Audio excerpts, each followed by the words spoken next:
Sing this with me. It will loosen up your voice box. Ah. Oh. Ah. No. Okay. How are we supposed to sing during the podcast if you can't even do a simple exercise to warm up your vocal? You're gonna sing? Yeah, I'm gonna sing the Transporter 2 soundtrack. Are you gonna see Santa Baby? You're gonna sing Santa Baby? No, Santa Baby. no. Why? Why would you say that? Because Total Biscuit sang that once. And you're both British, yeah. You know, I'm just hinting at that. Yeah. Wow, such massive generalizations. I actually think I could sing Santa Baby quite well. What is up, guys, and welcome to the VisualWood podcast, episode number 17. And I apologize for no outro last time because I suck at editing. And we are here today with Wood and Potatoes. How are you doing, sir?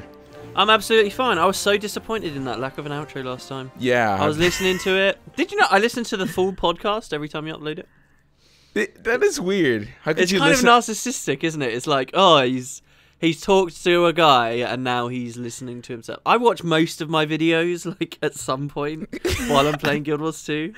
I can't do it because I have to listen to myself, and I've listened to myself so many times during the editing. I even watch it before I put the video on YouTube, so it's just like I can't listen to myself anymore. And when I see a mistake or I mess up on a word or I mess up on how to pronounce a word or something like that, like I just go crazy. I'm like, oh my gosh, I know how to pronounce ask, you know, it's and then I say it the way I say it, and it just annoys me.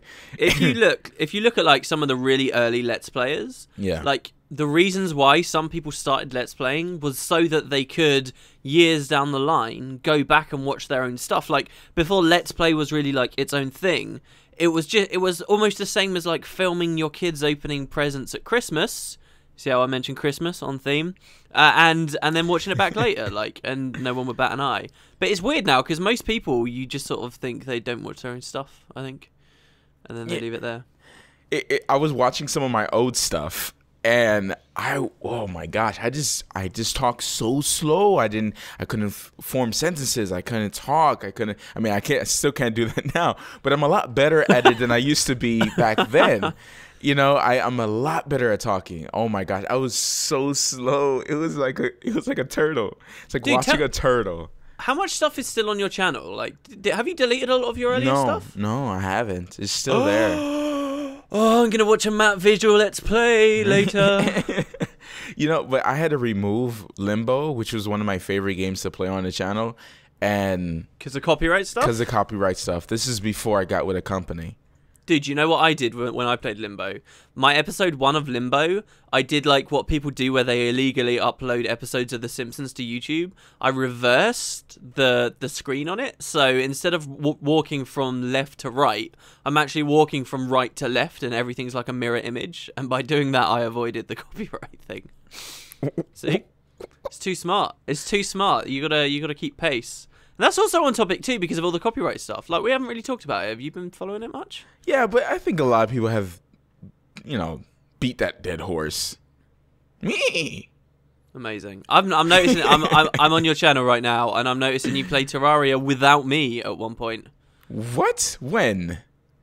Terraria multiplayer with the wife, episode 1. Hey, Evil Pinky Slime.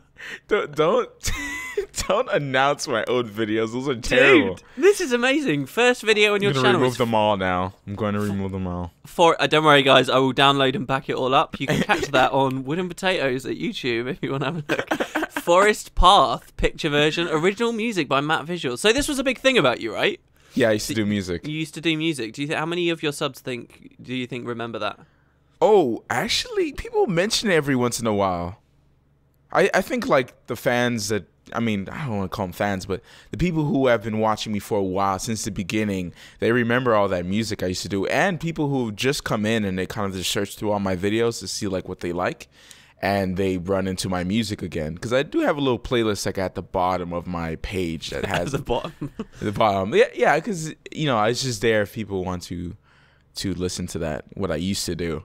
But you know.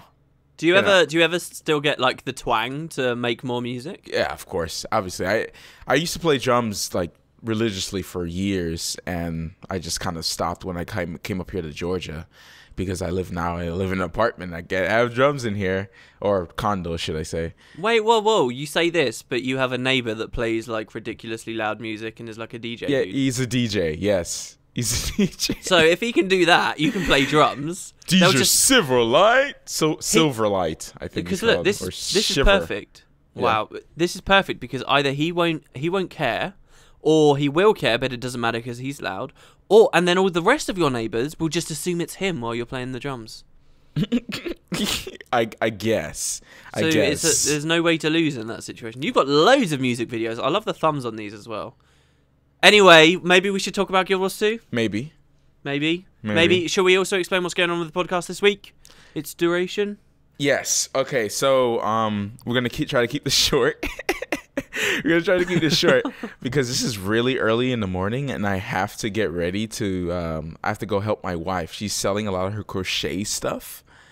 And stuff? Yeah, she does jewelry, crochet, all sorts of types of crafts, and she sells them on, these little merchant places and stuff like that. So I wanted to go help her. She wanted me to go help her, so we're going to go do that early in the morning. And I don't want to miss the Sunday schedule, so we have to do it right now. Okay. Because I'm going to be out all day, and by the time I come home, Winning Potatoes is going, I'm tired. I don't feel like recording VisualWood. I've recorded a lot of stuff on like very few hours sleep, and it tends to be okay, but yeah, I do lose enthusiasm. So basically, Matt's taking the bullet here. He's only had like 6 hours sleep, and I'm like... It's the middle of the day for me. 5 hours. The sun is shining. More like 5 hours. Wow.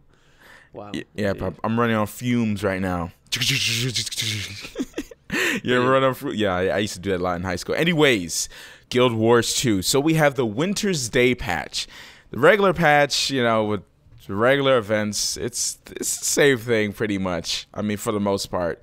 Have you tried any of the new events?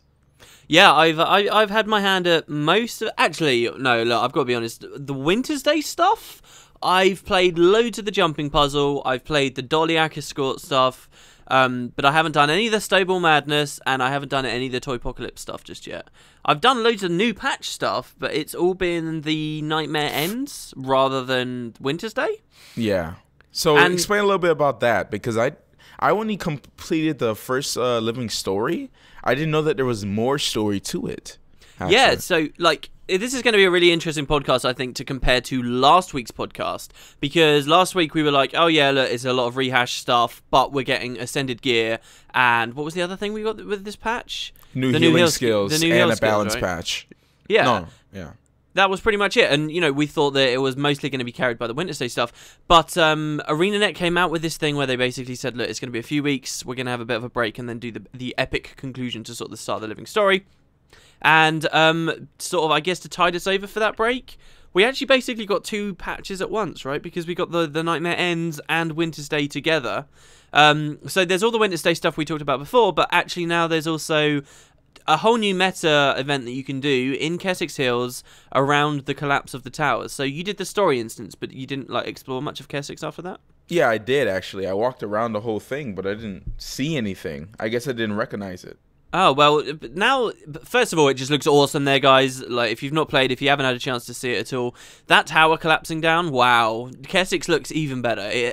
And now that that's, permanent, there is a lot of cool stuff to see in that zone. It's fast becoming one of my favorites. I recorded a bunch of it just walking around the whole thing, because it was just really cool to look at, parts of the tower just sitting there and off at the beach and stuff like that. And it was really also good. I sat there and listened to Kasmeer and Marjorie talk for quite a while, and they have some beef with Roxas and Broham.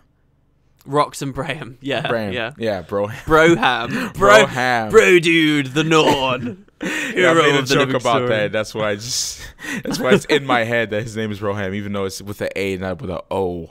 So it's Braham, yeah. But you ever listen to them talk?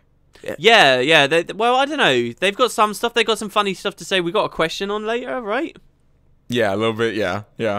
But yeah, I mean, they've always been kind of fun. I don't know how long those NPCs are going to remain, because they said that everything in Keswick is going to be permanent, right? But presumably they're going to go off and do other Living World stuff eventually.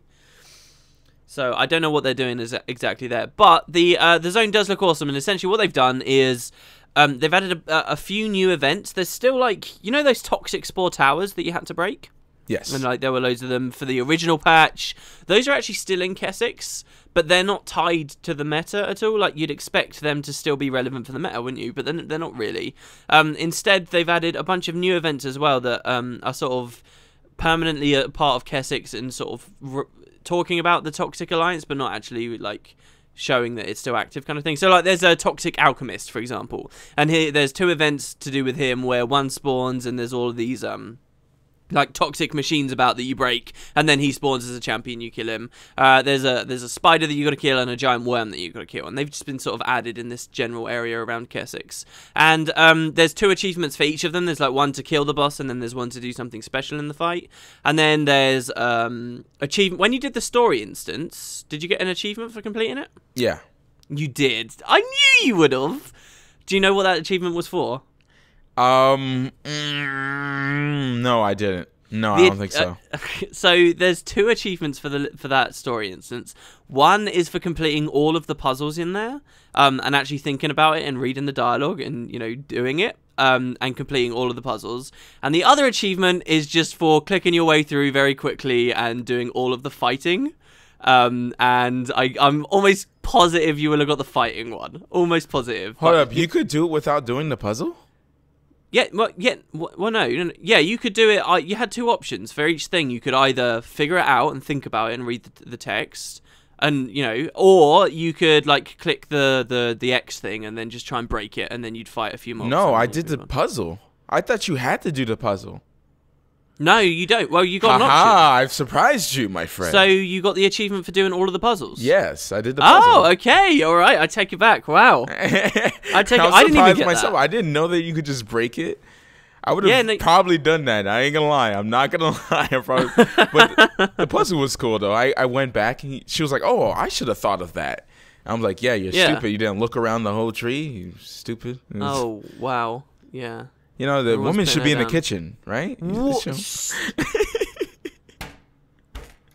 We just lost like 2 or 3 That's really lowbrow humor. I hope you're ashamed of yourself. I am quite ashamed as my wife listens in the next room. Waiting for you to go to Amazing. As she gets a knife from the kitchen. Yes. Yeah. So the thing with this meta is it's probably, in my opinion, the easiest, quickest, except for the original Flame and Frost stuff, which you can't even really point at as real living world, in my opinion, at this point. It's the easiest sort of meta that we've had since launch, but it worked well. Usually I wouldn't be in favor of such an easy meta, but because this came at the same time as Winter's Day, and a lot of other big features like the Ascended Armor, which in and of themselves are loads of content, it was actually really nice and relaxing and just cool to just spend like an hour, literally, walking around Kessex Hills and playing the game, like in a very similar fashion to what you would have at launch. You're just walking around doing a couple of dynamic events and doing it like a personal story instance almost. And so the meta is really easy to do. The reward for it is a tri-key chest, or a key for the chest, because now that's like a permanent fixture of Kessex. Did you open it up at all since you restarted? No, I haven't. What do you get out of it? It's the same as before. So for people that didn't know, at the top of the tower, you would open it up. You get a guaranteed rare or exotic. You'd get Dragonite ore. You'd get 2 champion boxes. And then also you would have a chance at getting some like super rare skins that have got good value on the trading post.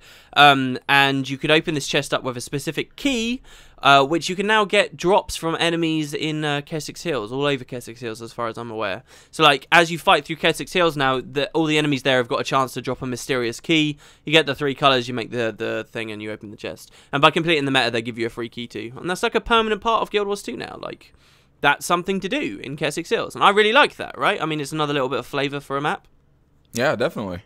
Yeah, so that's cool. And they also did another thing, which I saw. So I produced a video of this, like where I was playing through, and you can buy. There's that vendor that you can spend the toxic spores on. Yeah. Yeah, I said that those toxic tower things are still in the game, but they don't really have anything to do with the meta. Well, that vendor's still there, so technically you would want to do the towers to get the spores, to buy the key pieces, to open the chest to get the meta, right? So technically it's still relevant, but they've added a new thing that vendor sells, right? For 100 spores, so this doesn't come easy, 100 spores, you can buy a magic find buff for you while you're in Kessex Hills. Oh. Like, and that's pretty cool, I think, right? How much is it for? Well, 100 spores is... Oh, how much does the magic find give you? I don't know, because I didn't buy it. Now, here's the thing, though. I thought that's really cool if that's a permanent buff that comes on you. I can't verify this, because this was just a comment someone left on one of my videos. But someone told me, oh, no, it's just a temporary buff that you only get for, like, 2 hours, I think he said it was. And it's not even that significant. Oh, so it's just, like, a huge waste of spores and a terrible thing. Yeah, I would assume it's temporary. I wouldn't assume it was permanent. Well, why? I mean, it's a big cost. Permanent would be cool. Specific yeah, of things course you do it in would. maps. It would be cool, but really, would they do that? No, they probably wouldn't do that. Why? I don't see any reason not to.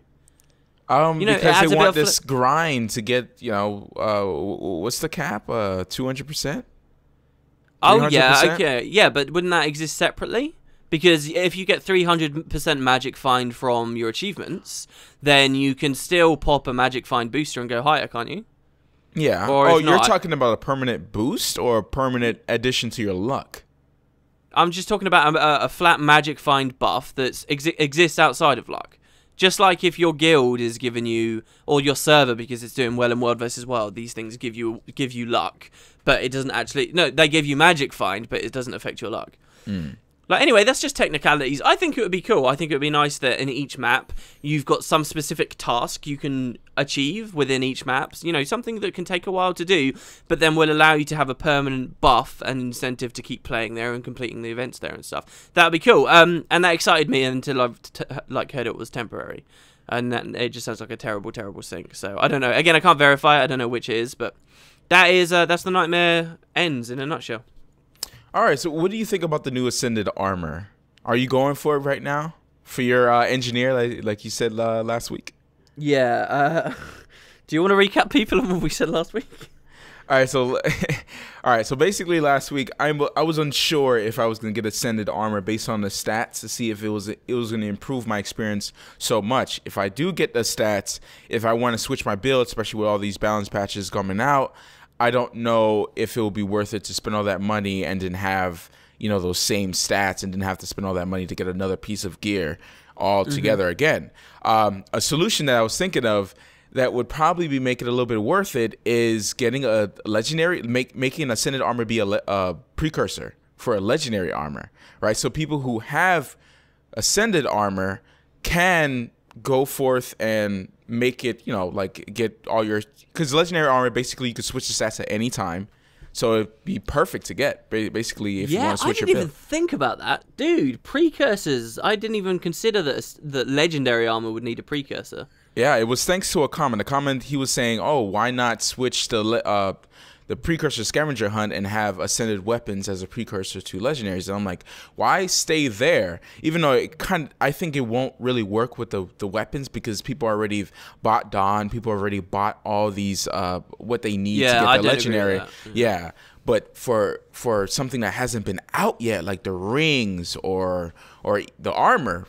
Importantly, the armor, because people are spending so much money on this to get the armor. Why not make that part of the legendary? Not all of it, just part of the legendary, because people are already working towards that. It is a time-gated content that you can get over time, or you can spend a bunch of money and get it soon, and it'll make more sense, right? You will have something that you can wear right away, and feel boss. For whatever and armor type, eventually use it to make a version that can be stat swapped. Exactly, and I think that would be good. And you can just add, like, mostly because legendary might be in one chest, like kind of like Ascended armor is in a chest, right? And you just get all 6 of them. I'm pretty sure, right? Because when I looked it up on the wiki, it was a chest that you actually get. Yeah, I think you get all of it at once. I don't know, yeah. Yeah, I think you might get all of it at one time because, seeing all those options in the crafting menu, I don't see them. But so if you get, like, you can just use one piece, like it could be like 6 whole recipes, and then eventually it'll form up into 4 pieces that you can just put in. That would be quite crazy. That might be a little bit complicated recipe, but yeah. I think, actually, the more I think about the precursor thing, like, if the precursor scavenger hunt for weapons ends up really fun and engaging and gives us lore and, you know, makes us identify on a greater level with the legendary we're choosing, you know, like it's got this story behind it and we're a part of that story kind of thing. If that proves to be a really cool feature of the game, I probably wouldn't want to see Ascended armor become precursors for legendary armor, because then it's like we miss out on that cool aspect for the legendary armor, you know. But it all depends on how this scavenger hunt goes. But okay, so last week that's what we said. Matt wasn't too interested. I was interested last week. Because last week I was super into my engineer in World vs. World, and I was talking about how I was wasting tons of money on those little infusions for extra tiny bit of condi damage. That enthusiasm has basically completely disappeared. Why? Because I'm an idiot, and I like go massively on one thing and then massively on the next thing. So the patch came out, and I've just been like in TPVP again, loads. Because that's what happens when patches come, and because of the boosted ranks and stuff. I've just been playing that so much. I've been entirely on my Elementalist. I've barely played a second of World vs. World this entire week. So I don't care about my Engineer or the Ascended Armor. All and right. the other... Yeah, go on. Yeah, so how much gold do you get in TPVP? Oh, wow, okay, totally different topic, but quite a lot, because you can... Well, I don't know. I mean, the base amount of gold you get just for participating, like for the rewards, is 30 silver per win. If you're doing team queues, which you absolutely should be. It's 30 silver per win. If you win really, really quickly, it's actually not uncommon to win fast and then get less than 30 silver, but you'll still get like 25 silver, so it's okay. It means that if you're playing for like 4 hours or something in PvP, you don't really ever think about the gold, because it's always, like, PvP, you're thinking about winning and just playing cool stuff. But then later you will look at your inventory and you'll be like, oh, hey, look, I've got a couple more gold here, that's cool. So it's a nice little added thing. I gotta say, that's not bad. Yeah, it's not bad. It could have been much worse. So it's a nice little thing. It's not going to compete with, you know, Queen's Ale farmers and stuff, but it's not meant to. So that's cool. You can also earn tons of money from buying. It's basically, they added 2 vendors, okay? Because you know how Glory's getting deleted? Yeah. They added 2 vendors. One of them is just like PvP related stuff and those instant level ups. But the other vendor that they added is a Winter's Day vendor. And that guy just sells gifts, okay? Winter's Day gifts. You can spend 200 glory, which is nothing, on 10 large Winter's Day gifts all at once. And so you can get stacks and stacks and stacks of large Winter's Day gifts. And at about 100,000 glory is about 100 gold. So there are people sitting on multiple million amounts of glory that have just got like 3,000 gold out of the patch just because they spend it on those gifts and sell it. Whoa. Like, no word of a lie, there is tons of money to get. I've earned, personally, about 400 gold from doing it. What? Yeah. Oh, I am so mad right now. All the PvPers are just raping in the rewards right now. Oh my gosh! All right. So the vendor for leveling up a character. All right. So you get this. It's called the Tome of Knowledge. It is 1.5k glory and only 30 silver, plus 30 silver. It's not separate. So it's 1.5k glory plus 30 silver to get one of these tomes to level up your character 1 level. Oh my gosh, that is so easy to level up a character to 80. That is dirt cheap. Yeah, but then, like, the thing is, I haven't bought any of those. Yeah, it's cool. But I sort of feel like, oh, you're just skipping to 80, you sort of miss opportunities to experience the game. Like, I spend so little time in leveling areas, I actually kind of look forward to it if I ever want to go for another 80. And also, it's like, do you want to pay to skip stuff, or do you want to just get gold right now? And also, the other thing is there's, like, much better glory sinks. I actually tell a lie, I didn't get 400 gold from that. I've also got 100 of that came from, like, selling gems and stuff. Actually, closer to 200. But that's because also there's loads of other stuff. Like, I had about 500k glory going into the patch, and I must have spent at least 200k of that on like high tier armors and stuff from the other vendor instead of just getting gold directly. So like there is big incentive to do stuff outside of the gold, but if all you want is gold, there's huge money to be made. Absolutely. Or level ups and stuff. So it's pretty crazy. Anyway, the other thing we were talking about, well, I don't know. I guess that's it pretty much. We're just finished. I'm so sad. I'm so sad. It's cool. It's cool. It's not like you wanted another legendary. I'm gonna say it's your fault that you didn't teach me PvP. I'm gonna say. Whoa! This was a mutual decision that you had learned enough. No, and then we weren't playing. Whoa! Don't put those lies out there.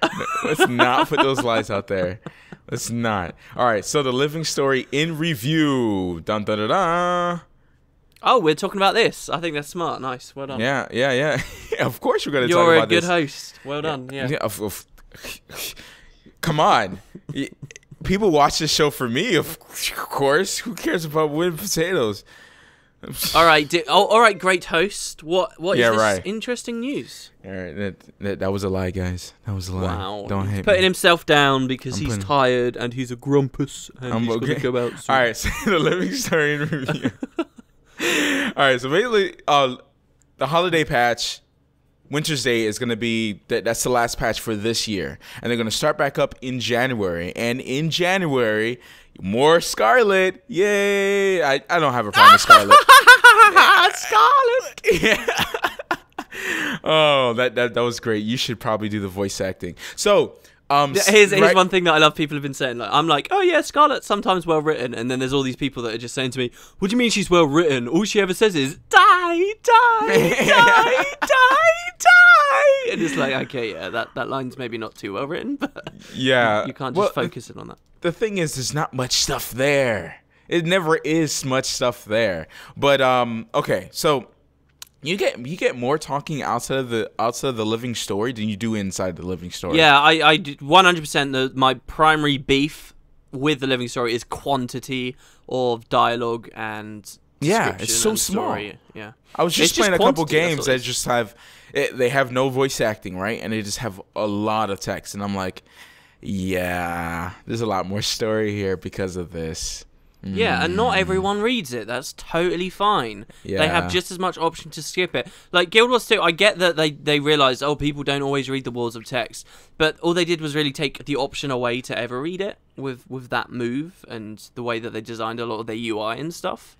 And I think that's gimped them out for the living story. But go on. So what's going on with the blog? So this could be good, right? Yes. All right. So they're taking all your feedback, all the hate mail, everything that you have said to them, and they're putting it into these 4 patches, 4 major story acts, right? That is an epic event that will rock Tyria to its very core. Await to in 2014. That is a direct quote. I would never say rock Tyria to its very core. I would never say that. Well, I had someone immediately message me, clever person, who said, rock Tyria to its core? Maybe they're talking about Primordus. Maybe the next chapter of the living story is going to be dealing with Primordus and the Destroyers. So they're rock? Because it rocks to the core of the planet, blah, blah, blah. Oh.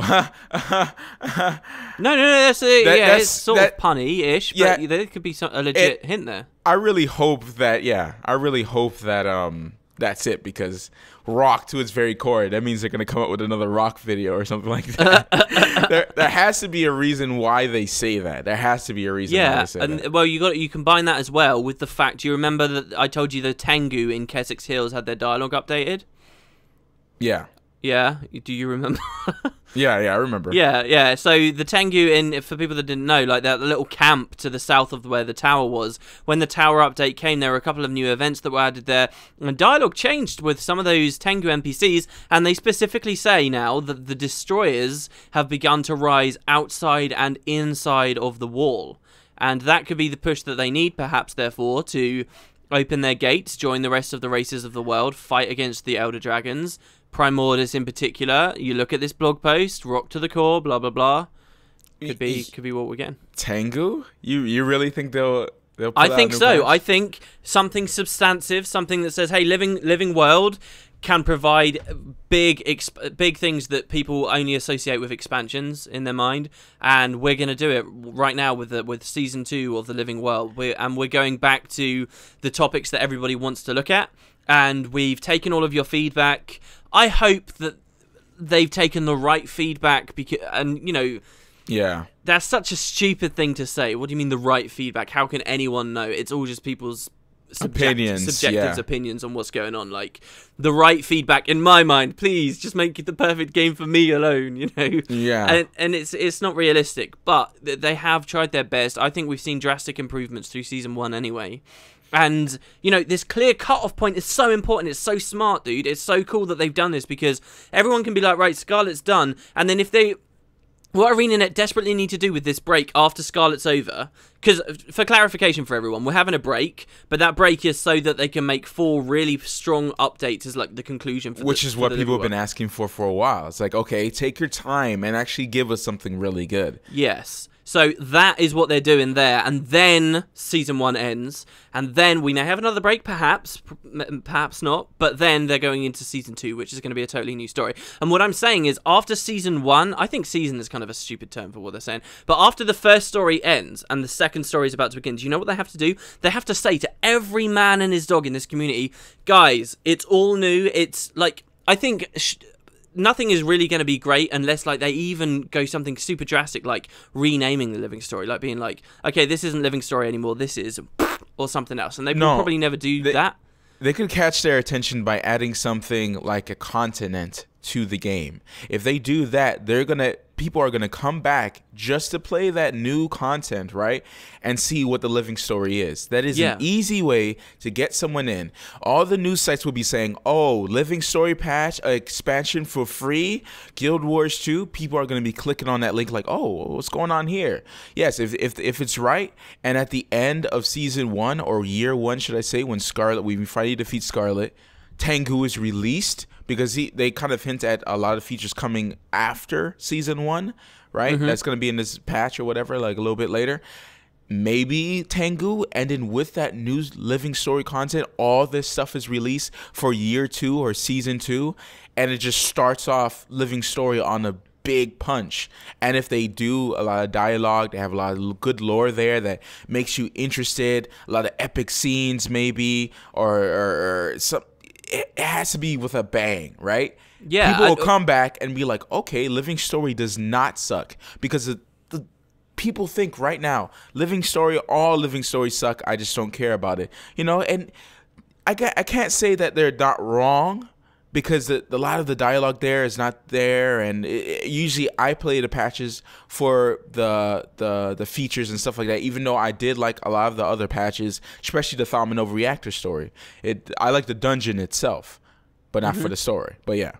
Yeah, and like what I think is really important, all of that's true, but the most important thing to me right now is that they make it clear to people that this is a fresh start for the story. Like, there are too many people who say to me, living story's kind of cool, but I don't know what's going on with the plot, and I don't really... You know, and you can put it in incredibly plain terms to people. Oh, there's a crazy girl that's just been attacking the planet. You don't really need to know that much. Or you can explain to people, oh, it's super cartoony, and you don't really need to have known all of the previous patches. You can just jump in, and they've diluted it to its basest of form so that you don't have to catch on to anything you can play, but people still won't be interested.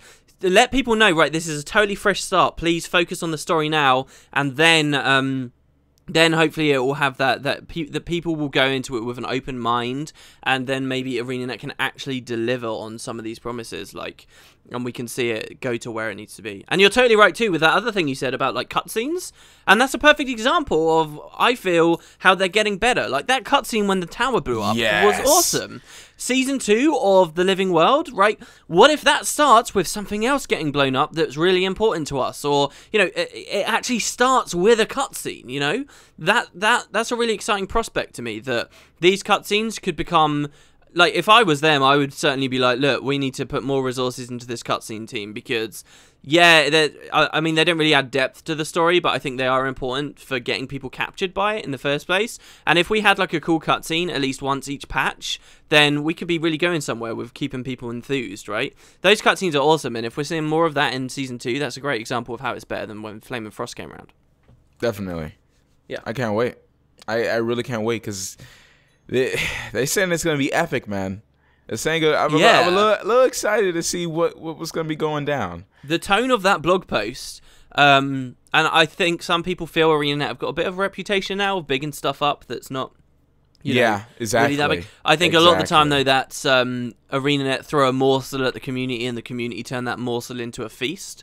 But at the same time, they do have a little bit of that reputation. I've got to say, it sticks with me a little bit too. But the tone, if you guys haven't seen this blog post, the tone of it is certainly, this is going to be huge. And I remember someone was mentioned to me a specific dev that had been talking to them, and the dev was like super excited about it. And that filled me with excitement too, so I'm really looking forward to it. I'm even looking forward to the 4 patches of the conclusion of this current thing, because they're taking that break, right? Epic conclusion to Season 1. Epic's an annoying word, and then like a big intro to Season 2, and you know, hopefully they follow through. Like it's good times, and it falls on the new year, hopefully 2014. We're seeing what people really want to come from this game. Oh boy, all right, so questions indeed. Right, Miroslav Kazimirakovic says, as for romance in the living story, this was a topic we were talking about last week, haven't we gotten a bit of that with Marjorie and Kasmeer? Oh, yeah.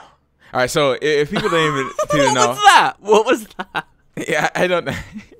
I blanked out for a second, and then I remember what we're... And then you heard the word romance, and then you thought, porn noise. Go for it. All right, so Marjorie and Kasmeer, Kasmeer seems to have a little thing for Marjorie, right? I don't know. Has Marjorie returned that a little bit, or she's just been kind of weirded out, right? Whoa, no. Yeah, she absolutely has, because of the new information, right? Right. So, all right, if you stand there and listen to them talk, they kind of say... This isn't the current patch, guys, by the way. Yeah, well, no. There was something else. So, all right, so there's just a person that tweets us, right? Every time they say something goofy. I've got it right here. Do you want to read it out then? Yeah, I can read it out. Yeah, go ahead. Yeah, so at the tower, Marjorie and Kasmeer, these two women, are talking to one another, and one of the conversations they have, if you stand about and listen, Marjorie Delacroix, private investigator, says to Lady Kasmeer, how did you get out of that tower with like no mud on your dress? And Lady Kasmeer responds with, it's not a dress, it's an illusion. You really think that I'd take my lovely clothes into a place like that? I'm ad-libbing here. And then Marjorie Delacroix says, wait, it's an illusion? You mean you're... Naked. And then Kasmeer says, yeah, naked? Oh, is that a problem? And Marjorie Delacroix says, no, not a problem at all. No, does she say it like that? Yeah, that's how I read it in my mind. Like, Marjorie Delacroix is like the man of their lesbian relationship. Is that like sexist to suggest that in a lesbian relationship one of them's more manly? Maybe. I feel like everyone's got that dynamic. Everyone's like a manlier, more assertive person, and the other person's, you know, softer. They just have to be. That's just the nature of the universe. You could look into it a lot more and say certain things, but you know, we're not going to touch on that. Tune in next time on the VisualWood podcast, where we'll be talking about sexuality and relationship dynamics. Yeah. We'll be playing out the parts of various different types of couples, starting with an interracial gay couple. So, enjoy. No, okay, so... Oh, you always add just a little bit of spice to the podcast, don't you? Lovely. Lovely. It is. It is lovely. Next question. Well, no. Look, I've got something to say on this question too, right? Okay? Yeah, we got these two characters. The question says, what about romance in the living story? Haven't we got a bit of this? You call this romance? This is not romance. This is not, oh, I really want to see them get together. This is, if anything, it's just sort of doing them in a, like, these two characters are kind of funny, kooky characters, and there's all these sort of hee-hee hints at them maybe, you know, liking one another, but it's nothing serious. You know, it's not an actual relationship that I care about, or, you know, it has any kind of heartthrob to it. This isn't what I was talking about with actual relationships, and I kind of see that it could be starting out, maybe, into something important and more, but, like, it's far too plastic and cartoony and basic at the moment. I don't think it's trying to be anything more, for the record. Like, I don't put the devs down for that. I think that one of the things they're nailing with the story right now really, really well is just sort of funny, kooky stuff like this. And I do really like the characters. But, like, this isn't the romance. This isn't what I'm talking about. Hold up. Does Rox and Broham got a little something going on? I mean, dude, have you ever seen a Norn? One's a char and one's a Norn. I'm not going to say that they can't be together because... you know, one of them is a char. I'm not going to say that. I'm just asking you how that would work. That's all. Dude, I'm not gonna go into that. Like, what kind of child would they bring forth? What unholy abomination would walk the sands of Tyria? A huge cow. A Norn with 8 nipples. It's gonna be the hugest half cow ever. I mean, no one has tried this before. I'm pretty sure people don't like to think this into the universe, but I'm pretty sure people have tried this before.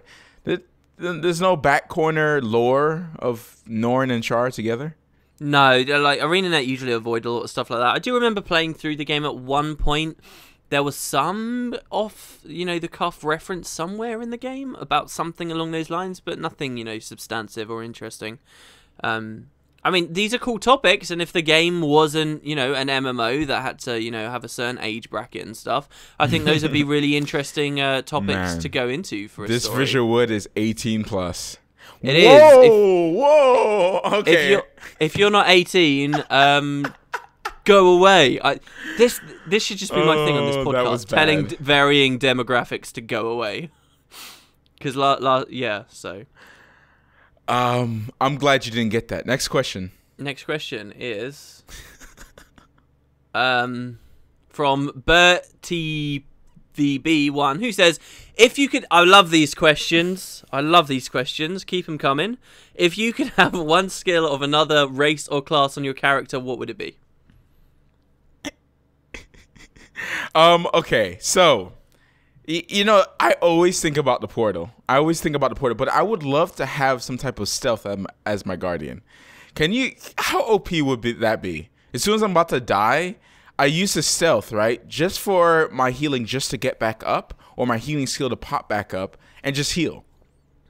Yeah. I mean, I think that would be really strong. I've been playing in PvP. My Ellie is like stupid. It's a basically unviable build, but like really glassy. And having a shadow refuge on that spec would be amazing. Yeah, would be amazing to have something like that. I mean, the Mesmer Portal would have been useful, and it'll just make Guardians basically the all-powerful support class. But portals are only useful for like World v World and stuff like that. Oh, no, actually, no, it's useful for it in a lot of ways. If you're doing dungeons, if you're doing a lot of those things, you can do a lot of cool things, like porting people through, maybe glitching. Maybe it's important for glitching. Let's just say that. But for speedruns as well, portals are very useful. But, portals are a really weird one for you to talk about, because like portals are really specific, useful game mechanic that they only gave to one class, and actually out of everything in the game, they've done that, haven't they? Because there are consumable items that give you a portal. So ArenaNet gave you that skill on any class. They already did it, and that's really interesting to me. That was like the first one that came to your mind for it. Yeah, I always think about portals. I'm always thinking with portals. Oh. Yeah. It's portals is one of my favorite skills that I'm glad they put into the game. Not to say I want it on my guardian, but like that's why it's always popping up in my mind. But yeah, stealth as a guardian would be pretty cool. There's ton. I would love. Could I bring a skill from a direct weapon? Like I would like to have a bow on my guardian. Yes. Wait, so you would take the one skill, so you would equip a bow on your guardian, but you'd only get one ability. Yeah. Just to have some type of range with my guardian and it not attack so dang slow, even though they kind of fasten it up a little bit, but still. Yeah, I thought about that question loads, and sadly, nothing much aside from the Shadow Refuge really comes to mind. I've thought a lot about the fact that I'm an Asura and have 3 useless racial skills, and I've always and I would love to have Hounds of Balthazar, for example, because it's actually a useful racial ability kind of thing. But it's weird. It depends on the spec. My engineer, if you're playing a Condi spec, but your class isn't allowed a certain Condi, then it's sort of like, oh, I'd love to have the Torment or the Poison or the whatever, so my Condi spec would do more damage. All right, what about the new healing skill that I have for the Guardian, right? 20% of my damage is converted into basically healing. What if I had that And then I got the thief skill, 100 blades, is it called? No, it's not 100 blades. That's the warrior skill. What is the thief skill when they spin around? I'm blanking out today. Dagger Storm. All right, so popping that and then popping Dagger Storm as a guardian. A big fat Norn is spinning around with all that blue effects of the guardian. That'll be pretty interesting to see and how much damage I can do. Yeah, but you know, just weird stuff like that. But definitely stealth is always good. Stealth is OP with certain stuff, so yeah. Talking about the guard as well, the new heal skill on guard. I saw on the live stream they used it, and like it seemed to heal him to max. But actually, I think in practice, since the patch, a lot of people haven't found it's that viable. No, it's not. Yeah, that really sucks. Well, at least for support, it's just absolutely 100% not viable. Like it's so, all right. So it heals for 20%, right, of your damage, right? But at the base it's like 1,000 something. For the Signet Resolve, it's 8,000. Okay, so you're not gonna get enough damage out to heal to 8,000 or more, right? The reason why you'd be picking that skill is because you would heal up to 8,000, right, or more, not less. Or not sometimes less, because you always want that heal. You always want that, and plus the Signet Resolve has that every 10 seconds you remove a condition, so that's very useful. Yeah, no, I agree. I also heard actually as well, like, so it's sort of bit for DPS specs on guards, but the thing is, Shelter, if you go a DPS guard spec, you get Might on block. And so Shelter still has synergy with that spec anyway, because if you pop a Shelter in amongst loads of damage, you can come out of it with tons of might and then wreck face. So like even then, Shelter is probably still a better choice. But yeah. Next question is from M Pascal I1, who says, "Hey Matt and WP, have the recent balance changes changed your builds? What do you think about the new skills? Matt, are you still using your boons for days Daisy build?" I'm still kind of using it. I switch it up every once in a while just to try new stuff. But I've spent so much money on my runes that it's hard to not use different variations of the boons for days build. I usually to mess around with, you know, other builds, I usually go on my other characters, and I do have another guard, a little Azura, that I mess around with some other builds, and I've been trying to do some damage builds to see how good the damage is, and it's been getting a little bit better with these balance updates. But it feels like at least for the Guardian, it seems like it helps out more in support, a little bit more in support than it does in damage. Yes, you get a little bit more damage with your greatsword and a little bit more healing, but I don't know if it's like that good, you know? If you might as well just go on an Elementalist or something else that does better damage, or a warrior if you want that type of damage. Like there's no really point. But I guess if you like the mechanics of the guard and you want to have damage with that, I guess that could work. And I've seen some really crazy stuff for damage guard to really keep it up. So I mean, you know, they're very good. They don't have bursts. You know, you can survive long in the fight, and if you're just generally better than the person that you're battling, you can outlast them and kill them. But you won't really have like a punch, you know, of damage. I've been playing with a few DPS guards this week, and I really do see a lot of damage coming out of them. You're talking about PvP. You need to clarify. You need to clarify that you're actually talking about PvP. Yeah, so like PvE, maybe it's not so strong. PvE, I quite like the idea of sort of supporty-ish traits and perhaps even weapons, but on, you know, gear that is stacked for offense. I think that's kind of a nice little... Because, like, it doesn't matter how high your healing power is or anything like that. If you've given protection to the team, you've given them a lot of defense. And that means that you can still build your stats themselves into actual offense, right? Boom duration aside. So I kind of, but I don't know, I'm no expert on guard. And you just didn't enjoy the heal. I guess we already said that, though, right? Yeah. The heal is all right, but yeah, DPS Guardian, they might have something there. I haven't put on my full-on gear yet, so I couldn't really test it with, like, you know, high-end DPS build on my guard. But yeah, it's just not quite there. What if you get stunned in the middle of that, you know, and it just resets? It's better just to have like not resets, but you don't do enough damage in order to be equivalent of a Signet of Resolve pop. of 8,000 health. So it's just one of those things that you have to have damage, you have to do damage, and you have to do it in that time period. It's just too much work there when you can just pop a healing signet and go on about your day. And with the protection and stuff like that, yeah, with the boons for days, I can have protection on for a very long time. Now, if there's multiple guardians that have the boon for days build, or may at least have, they could just be there. We can have basically all protection all the time. Yeah. Or all the other stability, regeneration, just have it up all the time. All protection all the time sounds like a condom ad. Like a slogan, no? Wow. We're just adding to the list today. I am so sorry, guys. I am so sorry for all those 12-year-olds that listen to us. All protection all the time. No, don't be sorry. These people need, if you're a young person, you need to learn about the importance of protection. Or just practice abstinence. Wow.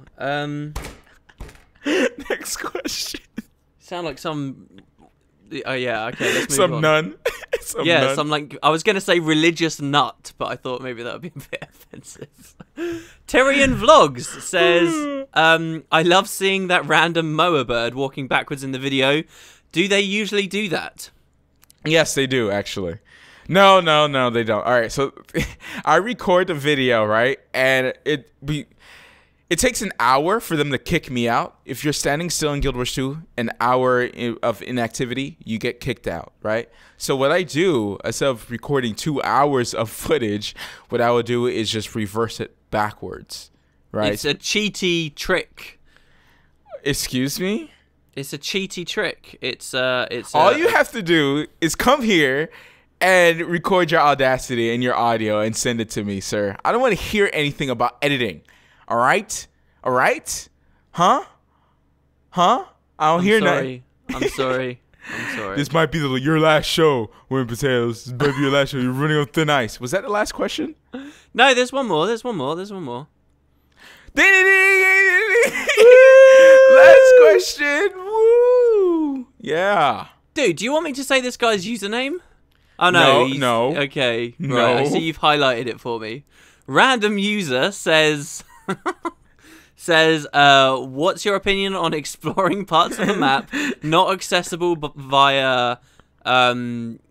Wait, hold on. What is your opinion on exploring parts of the map not accessible through void jumping? What do you think it's harmful for the gameplay or experience? Do you have any thoughts on void jumping? You go ahead with this one. All right, so this is the idea, guys, of you break out of the confines of a map where ArenaNet didn't think you'd really be able to get to, and then you find a hole in the world, and you drop into the water below. All of the Guild Wars 2's maps have water. I don't know why, but that happens in a lot of games. Like, they design it so, like, there's a water level, and then you build the terrain in it, kind of thing. Like, I don't know. But, so if you do this in Guild Wars... people shouldn't die or fall infinitely to the bottom, maybe? Yeah, it could be that. I always thought it was something weird about, like, terrain generation or something, or, you know, they literally wanted a real water level that was consistent across the entire game, and then if they had a beach somewhere, it was actually underneath. But that's not true for Guild Wars 2, because they just don't do it. It's instances and stuff. Anyway, if you get into the water that's deep below, you can actually log out, log back in, and the game will teleport you back up onto playable terrain above you. But if you do that underneath like an enormous structure, you will end up on top of the structure. And it gets you to these bizarre, crazy, beautiful, wonderful places in the game.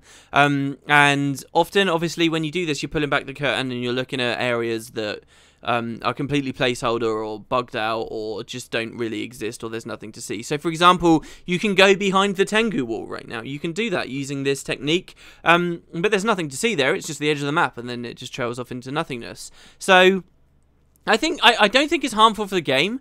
I think it can be harmful to the player doing it, because it ruins that magic. But I also think that an MMO, a game you play for so long, magic dies away after a while anyway. Yeah. You lost that sense of wonderment after you finished exploring the last oil map kind of thing. Like, after a while you have lost that. And so for me personally, I don't mind pulling back the curtain and looking at that stuff. And if it means I can sometimes get to really cool places and bedazzle my friends by getting on top of a giant lighthouse in Lion's Arch or whatever, then yeah, I mean, I'm happy to go for it personally. As far as PvE is concerned, I don't see the harm either. It can't really be used...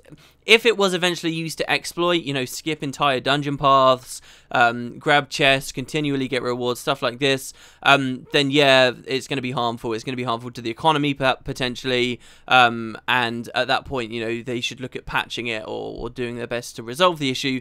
But I think personally, just for individuals going well out of their way to research it, to find out how to do it, it's okay, because it doesn't actually affect anyone else until, you know, the economy comes into it. So that's sort of my opinion. I think if you look at World versus World and PvP, now we're getting into sticky territory, and definitely I think it can be a big problem. But those maps are actually really quite sound and very difficult to break through anyway. So it's not like caught on or anything. So I think it's a very cool idea, but you could do that in World v World? No, I don't think you can. Okay, no comment. Like, I've heard of things, but like, yeah. So let's keep that under wraps. All right, you basically answered up, so we could end there.